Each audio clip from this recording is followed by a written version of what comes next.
A gente vai direto então com o nosso especialista Gilvan Bueno, colunista do CNN Money. E aí, Gilvan, boa tarde para você. Que alegria revê-la, Muriel. Muito boa tarde, hein? Gilvan, quero muito te ouvir sobre esse desempenho especificamente do IPCA, que veio levemente acima do que era projetado, 0,33 ao invés de 0,32. Vem como uma surpresa esse leve aumento ou é algo que não necessariamente precisa de preocupação, levando em consideração, por exemplo, o combustível que acabou subindo bastante, transportes, muito por causa também dos ônibus, né, que subiram bastante durante esse mês de janeiro. A gente sabe que acaba sendo um cenário bem pontual. Muriel, ótima introdução para a gente começar fazendo uma pergunta. Quanto custa esse IPCA de 0,33? Seguindo essa minha lógica de precificar as informações e trazer um valor onde os investidores, os empresários possam tomar suas decisões. Esse IPCA de hoje, ele é uma resposta entre 0,25 para a próxima reunião, entre 0,50 e, quem sabe, até 0,75. É isso que esse IPCA custa para a gente com essa informação. Por quê? A gente tem que fazer o seguinte, abrir o IPCA. E aí, Muriel, uma questão que eu gosto de destacar, lembrando sempre o primeiro princípio de tudo, entender o que é esse IPCA e algumas surpresas não muito positivas, né? A primeira grande surpresa é que o ele pega entre 1 e 40 salários mínimos e ele tem mais de 377 itens. Eu sempre tenho algumas provocações aqui que se a cesta básica de muitas famílias tem 377 itens. Por isso que muitas vezes a gente olha muito a inflação de serviços e alguns componentes, como você sabiamente destacou. E dois componentes têm muito peso dentro desse IPCA. É o que você trouxe muito de alimentos e bebidas, que tem um peso muito grande, e a parte de transporte. Em alimentos, a gente teve aqui um arrefecimento, uma queda representativa disso, mas um destaque, tá, Muriel? Uma coisa que chamou a atenção foi a parte do tomate. O tomate teve uma alta de mais de 20%. É isso mesmo, o tomate teve uma alta de mais de 20%, chamou muita atenção. E a surpresa, Muriel, pode estar muito nessa parte aí de transporte, porque chamou a atenção esse aumento do preço da gasolina, porque não estava muito no reflexo. Então, isso aqui, esse desvio para 0,33, talvez esse 0,1 não tenha muito impacto, mas o que nos interessa é, vamos começar com um ciclo de afrouxamento da taxa de juros? Parece que sim. Será de 0,50, 0,50? E aí começa um pouco a perseguição para a gente olhar muito para essa inflação de alimentos e essa inflação de serviços, onde que estão ali os grandes pilares que a gente tem que olhar um pouquinho mais. E até curioso, né, Gilvan, porque a gente tem acompanhado o Petrobras anunciando, por exemplo, redução de combustível, de gasolina, até por causa do preço cada vez menor, né, do petróleo especificamente. E eu queria saber esse cenário que a gente está vendo, então, essa alta dos transportes, principalmente de combustível, se isso não vai na contramão do que a gente estava vendo ao longo dos últimos meses. Muriel, eu ia soltar aqui uma bomba e você me ajudou a soltar essa bomba, que é uma provocação, né? É um pensamento para a nossa audiência e a gente entender o impacto disso. Pensando em momentos anteriores, a gente tem aqui um cenário do preço do petróleo caindo internacionalmente, quedas muito bruscas, principalmente essa queda que teve da prata e do ouro. E aí eu tenho uma pergunta, tá?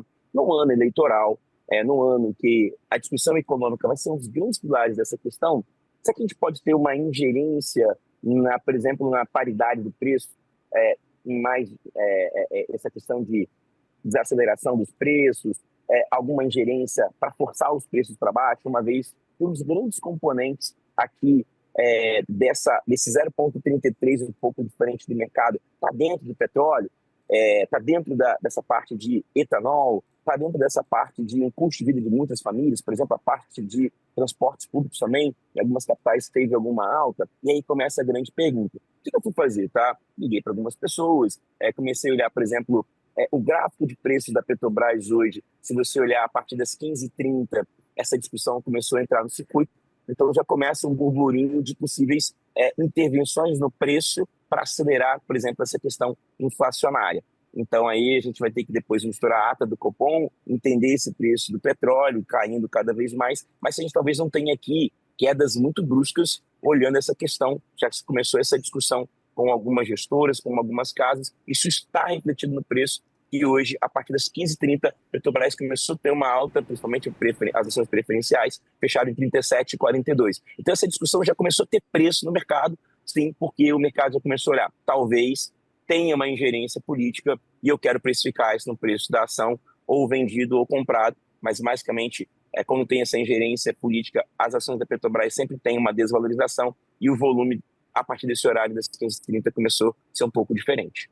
Perfeito, Gilvan. Outro ponto para a gente também discutir aqui é o núcleo da inflação, né? A gente sempre tem que ficar de olho nesse desempenho, principalmente, porque a gente sabe que eventualmente tem cenários aí, resultados mais voláteis, e o núcleo da inflação geralmente mostra como é que está esse cenário, até para o Banco Central ficar de olho em qual que pode ser o movimento. E aí vem esse movimento justamente depois do anúncio aí da indicação, do guidance por parte do Banco Central, de que deve ter um corte na taxa de juros já na próxima reunião de março. Portanto, o que a gente consegue concluir olhando para o núcleo? O que a gente consegue concluir olhando, então, para esse cenário, já de olho, claro, na taxa Selic de março? Para responder essa questão, que é a grande discussão, né? 0,25, 0,50, 0,75. E pegando a fala do Galípolo anteriormente, fazendo uma relação de colocar o índice IBCBR do Banco Central, colocando a ata do Copom, olhando os riscos, né? Então, para nossa audiência, se você quiser se debruçar para construir sua linha de raciocínio, foi o exercício que eu fiz aqui, é colocar a ata do Copom, olhar os riscos, né, que foram ali apresentados e tentar levar isso para um modelo econométrico para você conseguir achar um ponto exato. Então, a discussão aqui começa a ser o tamanho do corte.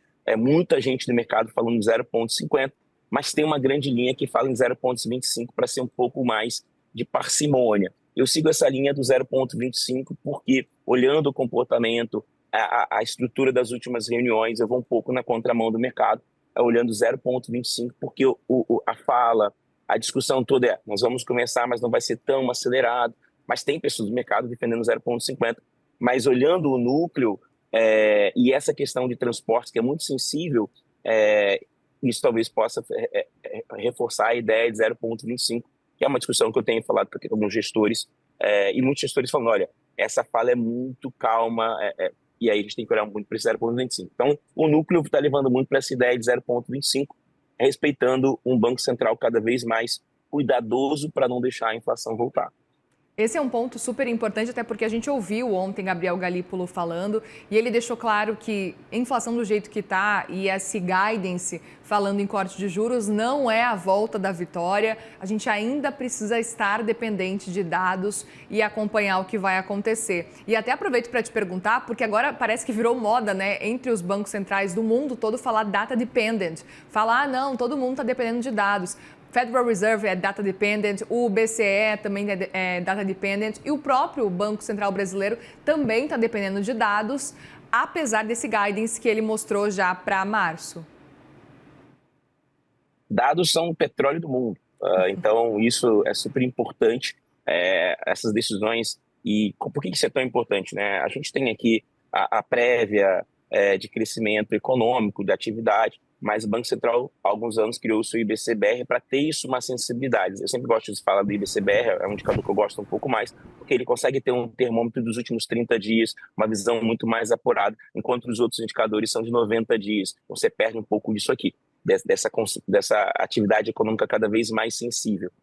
O que a gente tem presenciado aqui e aí, como eu visito diversas capitais, falo com diversos profissionais do mercado financeiro pelos estados do Brasil, e também com os empresários muitos reduzindo os seus projetos de investimento, de expansão, muito cuidadoso com as suas finanças. Algumas empresas, por exemplo, a gente percebe aqui uma discussão interessante sobre CSN falando em vender parte dos seus ativos, lembrando que a companhia tem mais de 38 bilhões em dívidas. Então, você vê o empresário cada vez mais não querendo investir. Então, você tem essa visão de uma economia cada vez mais paralisando, desaquecendo, mas quando você olha o núcleo, como nós destacamos, e essa alta dentro dos combustíveis que chamou a atenção, um pouco fora do que estava acontecendo, a gente fica com essa insegurança. Mas respeitando, isso que eu tenho falado, é um exercício, né? São as falas, são o IBCBR, é a ata do Copom, vem muita parcimônia, e essa fala ontem foi tipo assim, olha, calma, talvez não venha da maneira que vocês esperam. Então, o Gabriel Galípolo, junto com o seu Comitê de Política Monetária, ele tem tido muito cuidado. Muitas pessoas já achavam ele sofreu muito fogo amigo, que ele deveria ter feito isso em dezembro, mas ele tem sido muito cuidadoso com essa inflação, lembrando que em 2026 a gente possa ter uma injeção de muito fluxo de capital, principalmente no mercado interno, com alguns programas de distribuição de renda ou isenção tributária, principalmente para as pessoas físicas e jurídicas, mas também duas coisas que aconteceram. Esse dólar, cada vez mais, na estratégia de Donald Trump e seus conselheiros econômicos, de queda do dólar, e a outra questão é esse fluxo muito grande de capital estrangeiro chegando aqui, que são controles que podem aqui trazer uma mudança no comportamento dos preços. Então, na ata do Copom, ele fala sobre riscos geopolíticos, que foi uma coisa um pouco diferente.